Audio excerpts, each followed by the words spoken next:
വറ്റലൂരിലെ പഴയ ജുമാഅത്ത് പള്ളിയിലെ ഒരു വേറിട്ട കാഴ്ചയാണ് പരിചയപ്പെടുത്തുന്നത്. ജീവന്റെ തുടിപ്പുള്ള ഒരിടമായി മാറിയ ആ കാഴ്ച മരണപ്പെട്ടവരെ മറവ് ചെയ്യുന്ന പള്ളിയോടനുബന്ധിച്ചുള്ള ഖബർസ്ഥാനം. പള്ളിക്കാട് പലപ്പോഴും കാണുന്നത് കാട് പിടിച്ചു കിടക്കുന്ന കാഴ്ചയാണ്.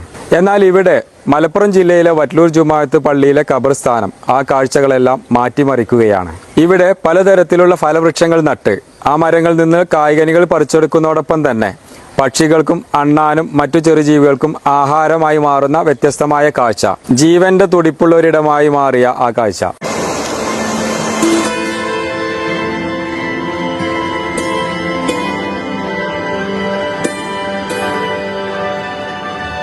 വറ്റലൂർ ജുമാഅത്ത് പള്ളിയുടെ സെക്രട്ടറിയിലെ ഷാക്കിർ നമ്മുടെ കൂടെയുണ്ട്. ഈ ജുമാഅത്ത് പള്ളിയുടെ ഈ ഖബർസ്ഥാനം എങ്ങനെയാണ് ഈ ഫലവൃക്ഷങ്ങളൊക്കെ വെക്കുക എന്നുള്ള ഒരു കാഴ്ചപ്പാടിലേക്ക് എങ്ങനെയാ വന്നത്? ഒന്ന്, വറ്റലൂർ പഴയ ജുമാ മസ്ജിദ് എന്ന് പറഞ്ഞാൽ പിന്നെ സുന്നി കൺസേൺ ആണ് പള്ളി. അപ്പോൾ അതിൻ്റെ ഭാഗമായിക്കൊണ്ട് തന്നെ ഒരുപാട് ആളുകൾ എന്ത് ചെയ്യും, ഖബർ സിയാറത്ത് ചെയ്യാൻ വേണ്ടി വരും. അപ്പോൾ ഞങ്ങൾ എല്ലാ വർഷവും ഒരു 4 തവണയെങ്കിലും ഒരാളുടെ അരക്ക് മീതെയുള്ള പുല്ലുകൾ വെട്ടി ഞങ്ങൾ വൃത്തിയാക്കാറുണ്ട്. അപ്പോൾ അതിൽ നിന്നൊരു മോചനം എന്നുള്ളൊരു ആശയത്തിൽ നിന്നാണ് നമ്മൾ കുറച്ച് ഫലവൃക്ഷങ്ങൾ നട്ടുപിടിപ്പിക്കാമെന്ന് നമ്മൾ തീരുമാനിച്ചത്. ഇവിടെ നമ്മൾ ഏകദേശം പിന്നെ ഒരു 100-ലധികം 150ഓളം പിന്നെ റംബൂട്ടാൻ്റെ തൈകൾ നമ്മൾ നട്ടിട്ടുണ്ട്. അതുപോലെ 19ഓളം കശുമാവിൻ്റെ തൈ നമ്മൾ കൊണ്ട് നട്ടിരുന്നു. പിന്നെ അരിനെല്ലിക്ക, മാങ്ങ, അതുപോലെ ഈ സപ്പോട്ട, പിന്നെ നാരങ്ങ, പിന്നെ അതുപോലെ 8ഓളം ഊത് മരങ്ങൾ ഇപ്പൊ നിലവിലവിടെ വളർന്നു തന്നെ നിൽക്കുന്നുണ്ട്. അത്യാവശ്യം ഭാഗമായി നിൽക്കുന്നുണ്ട്. ഇത് എവിടെ നിന്നാണ് കൊണ്ടുവന്നത്? അങ്ങനെ എന്തെങ്കിലും പ്രത്യേകിച്ച്? അല്ല, ഇത് ഞങ്ങൾ ഫുള്ള് മണ്ണൂത്തിന്നാണ് കൊണ്ടുവന്നത്. പണിക്കാരെ വെച്ച് ഇവരെ നേതൃത്വത്തിലാണ് എന്ത് ചെയ്ത് നമ്മളിത് കൃത്യമായി നട്ടുപിടിപ്പിച്ചത്. ഇതിനുമായി ബന്ധപ്പെട്ട കർഷകരോട്, ഇങ്ങനെ ഫലവൃക്ഷ തൈകൾ നടുന്ന ആളുകളോടൊക്കെ കൃത്യമായി അഭിപ്രായം ആരാഞ്ഞിട്ടാണ് ചെയ്തിട്ടുള്ളത്. അപ്പൊ നമുക്ക് ഖബർസ്ഥാനാണ്, ഇപ്പൊ സ്വാഭാവികമായിട്ട് അതിന്റെ പരിമിതികൾ ഉണ്ടാവും.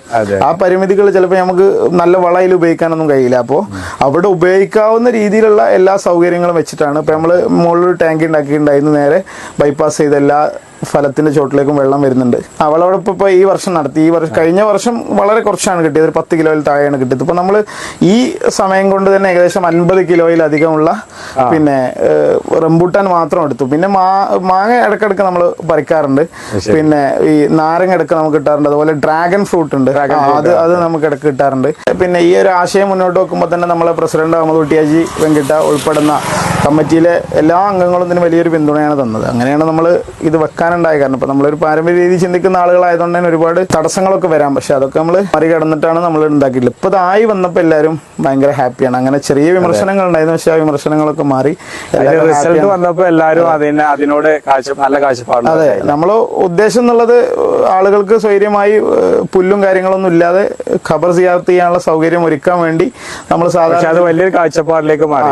ഫലവൃക്ഷങ്ങളൊക്കെ വെച്ചപ്പോൾ ജനങ്ങൾക്ക് മാത്രമല്ല കിളികൾക്കും അവിടെ ഒരു ഇടമായി മാറി എന്നുള്ളതാണ്. അത് പ്രകൃതിയോട് കൂടുതൽ ഉപകാരമുള്ള രീതിയിലേക്ക് അത് മാറി എന്നുള്ളതാണ്. അതെ.